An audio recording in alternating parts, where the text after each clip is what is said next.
There is a kind of man you have probably met at least once in your life. He is not necessarily the most handsome man in the room. He does not dress to impress. He does not work especially hard to be noticed. He is not louder than everyone else, or funnier than everyone else, or more accomplished than everyone else. And yet, something about him pulls people toward him. Women notice him. Men respect him. Conversations seem to naturally orient in his direction. When he speaks, people listen. When he leaves, people feel his absence. You cannot always put your finger on what it is, but you feel it. I spent a long time trying to understand what that quality was, what it actually consisted of, whether it could be learned or whether some people simply had it and others did not. And what I eventually found, after years of reading, observing, and making more than my share of mistakes, was that this quality had a name. It had a philosophy behind it, and that philosophy was almost 2,500 years old. It was Stoicism, and 4 of its most practical principles, applied to how a man carries himself in the world, explain almost everything about why certain men are pursued and others spend their lives doing the pursuing. That is what we are going to talk about today. Before the 4 rules, a quick word about what Stoicism actually is, because it is widely misunderstood. Most people hear Stoic and think it means emotionless, cold, the man who never shows what he feels, the man who grinds through difficulty without complaint. That is not what Stoicism teaches. Stoicism, as developed by Zeno of Citium, deepened by Epictetus, and lived by Marcus Aurelius, is a philosophy of inner governance, of learning to distinguish between what is within your control and what is not, of building a self that is not at the mercy of circumstances, emotions, or the approval of others. The Stoic feels everything. He simply does not allow his feelings to govern him. He engages with the world fully. He loves deeply. He cares genuinely, but his emotional center, his sense of who he is and what he is worth, does not live in the hands of anyone else. That distinction is everything, and it is the foundation of every rule we are about to discuss. Stoic Rule 1. Master your inner world. Before you touch the outer one, govern yourself first. Marcus Aurelius.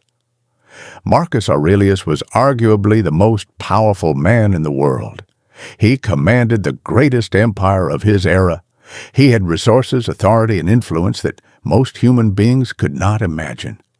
And every single morning, without exception, he sat alone and wrote in his private journal, not about strategy, not about power, about himself, his own thoughts, his own reactions, his own patterns of behavior and where they fell short. He wrote, "You have power over your mind, not outside events. Realize this, and you will find strength." The most powerful man in the world spent his mornings working on the one thing he believed was worth mastering, himself. Now, what does this have to do with attraction? Everything. A man who has not mastered his inner world leaks. That is the only word I can use.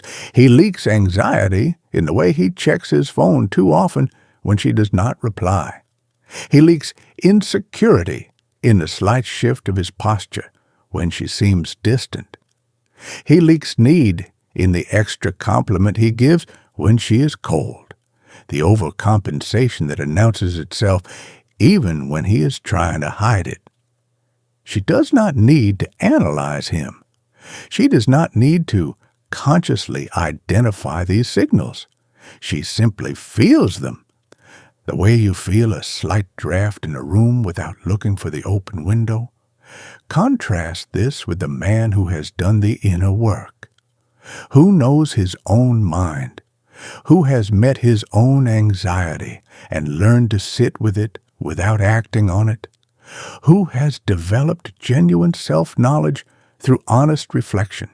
Not the kind of self-knowledge you perform on social media, but the quiet, uncomfortable kind that happens in private. That man does not leak. His presence is sealed, and sealed presence, in a world full of leaking men, is magnetic in a way that is almost impossible to explain and completely impossible to fake. Before you can lead anyone else, you must learn to govern yourself. Everything else follows from that. The first Stoic rule is not a technique. It is a practice. Sit with yourself. Know yourself.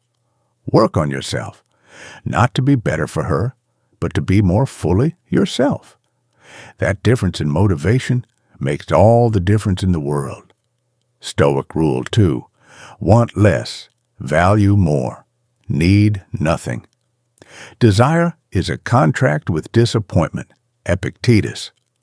Epictetus was born a slave. He owned nothing. He could control nothing about his external circumstances, not where he lived, not what he was ordered to do, not the physical suffering he endured. And from that position, from the very bottom of what life could offer, he developed one of the most powerful philosophies of personal freedom ever articulated. His central teaching was simple. The source of all suffering is the gap between what you want and what you have. Reduce the want, and the suffering dissolves. Not because life has improved, but because your relationship to it has. He wrote, "Seek not that the things which happen should happen as you wish, but wish the things which happen to be as they are, and you will have a tranquil flow of life." Now translate this directly into male-female dynamics. The man who wants her too much, who needs a specific outcome, who needs her to respond in a certain way, who needs her approval to feel good about himself, has given her enormous power over his emotional state, and she can feel the weight of that. It does not feel like devotion to her. It feels like pressure, like a quiet demand, like someone standing just outside your door, not knocking, just standing, waiting, needing something. The man who has genuinely reduced his wanting, not performed detachment, not pretended not to care, but actually built a life full enough that his happiness does not hinge on any one outcome, creates a completely different experience for her. She can relax around him. She does not feel the weight of his need. She does not feel responsible for managing his emotional state. And in that space, that relaxed, undemanding space, something interesting happens. She starts to want to be there, not because he chased her, not because he performed interest, but because being around him feels like the one place in her life where nobody wants anything from her. The man who needs nothing from you is the man you cannot stop thinking about. This is the second Stoic rule. Not cold, not distant, just genuinely full. Build a life full enough that your happiness does not depend on any single person's response, and let her notice on her own that you are unlike anyone else she has ever met. Stoic Rule 3. Act according to your nature, not her reaction. Live according to nature. Zeno of Citium.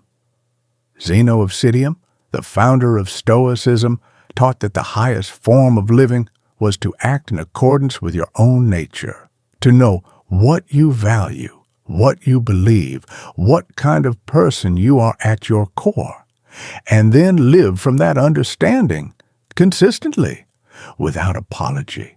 This sounds simple. It is extraordinarily rare, because most men, if they are honest, do not act from their own nature. They act from her reaction. They adjust their opinions based on what she seems to like. They soften their positions when she pushes back. They become more agreeable, more accommodating, more flexible, not because they have genuinely changed their minds, but because they want her approval. And she knows, not always consciously, but she knows. Because the man who changes his views based on her reactions is not a man with views, he is a mirror. And mirrors, however flattering, are not interesting company. They cannot lead, they cannot surprise, they cannot take you anywhere you have not already been.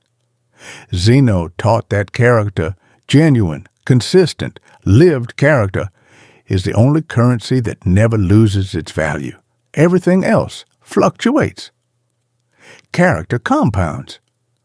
I want to tell you about a small moment that illustrates this better than any abstract principle. A man is on a first conversation with a woman he finds genuinely interesting. She says something he disagrees with, a casual opinion about something that matters to him, and he has a choice in that moment: agree to keep the peace, or say gently and without drama what he actually thinks. Most men agree.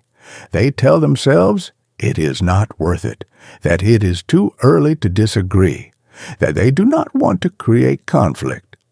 The Stoic man says what he actually thinks, calmly, without aggression, with a small smile that says, I am comfortable with the fact that we see this differently.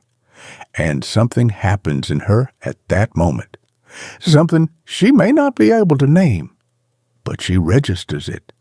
This man has a mind of his own. He is not performing agreement to get my approval. He is simply himself.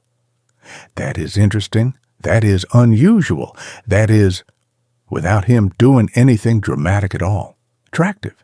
Be the same man in front of her that you are when she is not watching. That consistency is everything. Stoic Rule 4. Make peace with the outcome before you begin. Amor fati, love of fate, the Stoic practice. The Stoics practiced something they called premeditatio malorum, the premeditation of adversity. Before any important undertaking, they would sit quietly and imagine the worst possible outcome, not to make themselves afraid, but to make peace with it. Because a man who has made peace with the worst outcome, who can genuinely say to himself, if this does not go the way I hope, I will still be standing, I will still be whole, operates with a freedom that most men never experience. He is not playing not to lose. He is playing to live fully. Now, bring this into attraction and relationships. The man who needs things to go well, who cannot emotionally afford rejection, who cannot tolerate her indifference, who becomes slightly desperate when outcomes are uncertain, broadcasts that desperation in ways he cannot fully control. In the extra message, in the over-explanation, in the slight tightening of his manner when she seems distracted.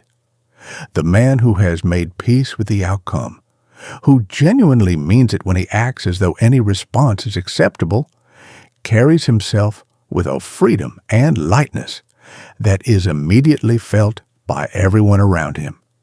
He asks because he genuinely wants to, not because he cannot bear a no. He expresses interest because it is honest, not because he is desperate. He pursues what matters to him with full effort and releases the outcome without bitterness. The Stoics called it amor fati, love of fate, the embrace of whatever comes, not as resignation, but as the highest form of engagement with life. And what she experiences when she is around a man who lives this way is something she has almost certainly never felt before. Relief, the profound relief of being with someone who does not need the interaction to go a specific way. who is not managing outcomes or monitoring her responses or adjusting his behavior based on what she might think. He is simply present, real, unafraid, do everything with full effort, attach to none of it. That combination is almost impossible to resist. Let me show you how these 4 rules combine, because they are not 4 separate things. They are 4 expressions of one deeper truth. Rule 1, master your inner world, gives you the foundation, the self-knowledge and self-governance that everything else rests on. Rule 2, want less, need nothing, gives you the freedom, the spaciousness that comes from a full life and a light grip on outcomes. Rule 3, act from your nature, gives you the identity, the consistent, genuine character that cannot be manufactured and cannot be faked. Rule 4, make peace with the outcome, gives you the courage, the ability to move through the world without the weight of needing things to go a certain way. Together, these 4 things create a man who is whole, and a whole man in a world full of men who are still searching for something outside themselves to complete them is genuinely rare. That rarity is not performed. It does not require tactics or timing or carefully managed impressions. It simply exists, the way warmth exists around a fire. You cannot not feel it, and she cannot not notice it. I want to say one thing clearly before we close. These 4 rules are not strategies for getting women. They are principles for becoming a man worth knowing. The attraction that follows, and it does follow, is a side effect, a natural consequence of genuine self-development. If you practice these rules with the sole goal of making someone pursue you, they will not work because the authenticity will be missing.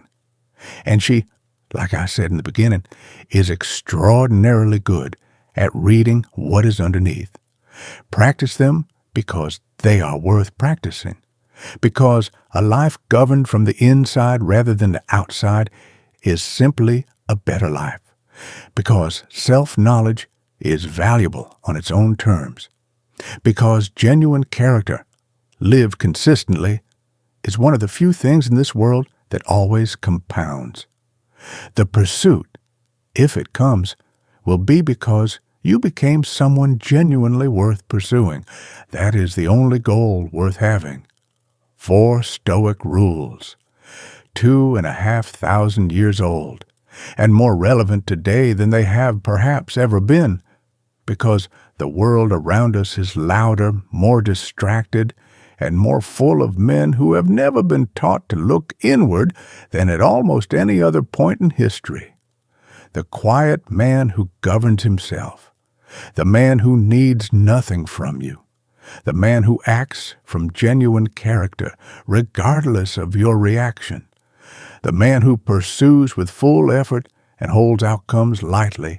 He is not everywhere, but you have met him, and you have never quite forgotten him. Become him, not for anyone else, for yourself first, and let everything else follow from that. If this conversation meant something to you, subscribe to Mind Tactics Lab. Every week, we go deeper into the wisdom, ancient and modern, that helps men build the kind of life and character that lasts. Tell me in the comments, which of the 4 Stoic rules do you find hardest to practice in your own life? Rule 1, 2, 3, or 4? I genuinely want to know.